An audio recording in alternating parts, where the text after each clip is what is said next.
शर्यतीचा अंत झाला, यश मिळालं नाही. काहींना यश मिळालं, पण त्यावेळी त्यांचा अंत झाला होता. काहींना यश मिळालं, पण त्यावेळी त्यांचा अंत झाला होता.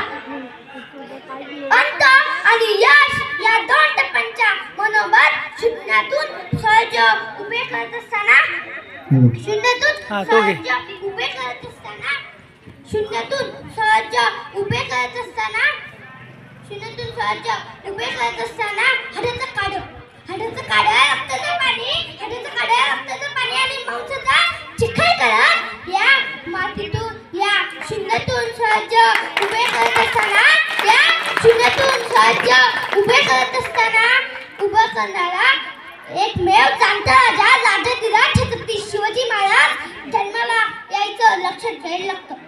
काही राजे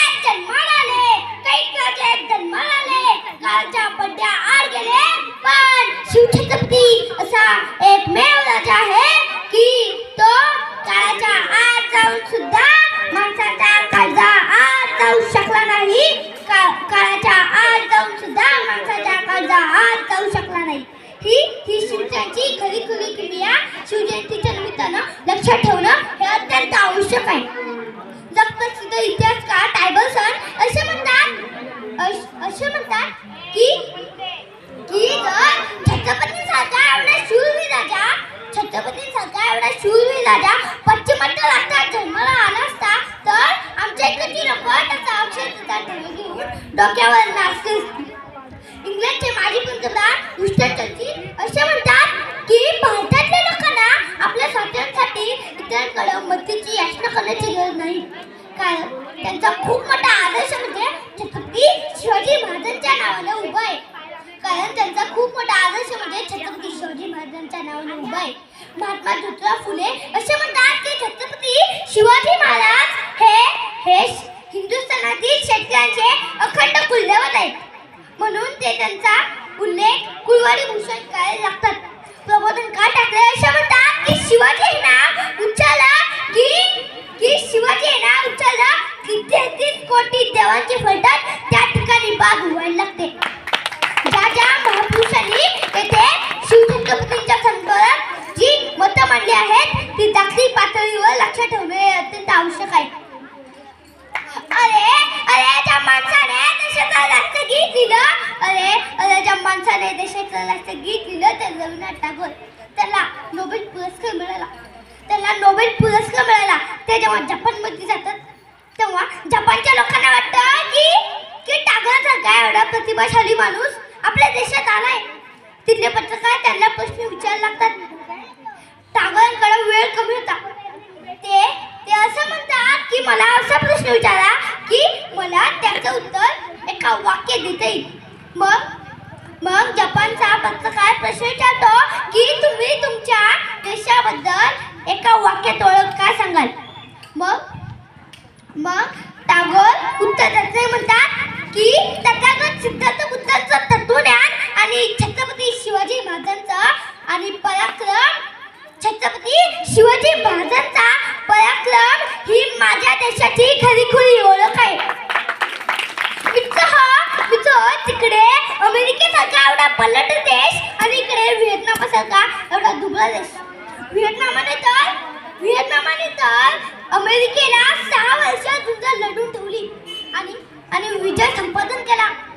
मग व्हिएतनामच्या अध्यक्षांचे पत्रकार प्रश्न विचारायला लागतात की तुम्ही अमेरिकेला कोणत्या बळावर हलवलं.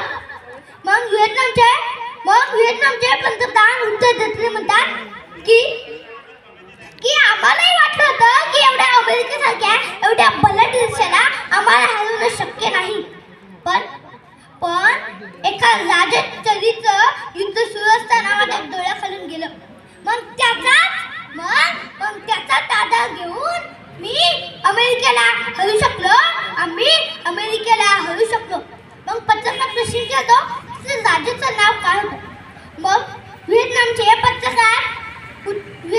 पंतप्रधान उत्तर देतात की राजाचं नाव होतं एकमेव जाणता राजा छत्रपती शिवाजी महाराज.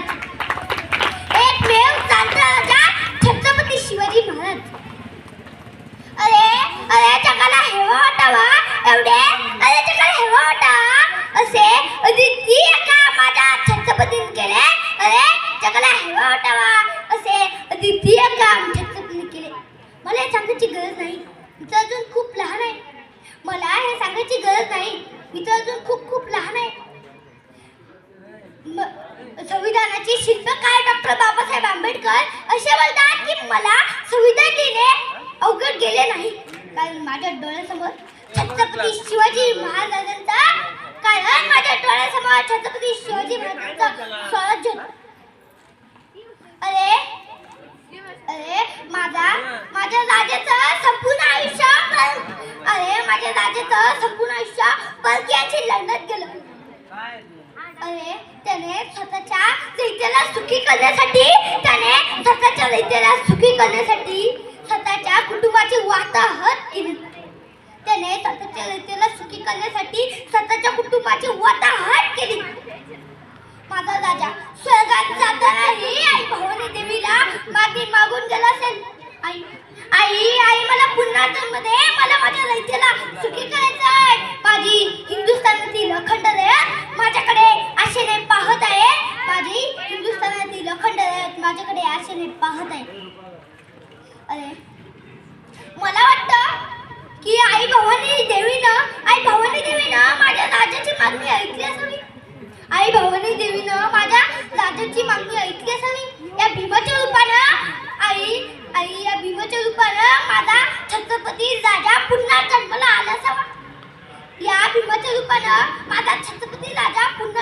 आला असावा. अरे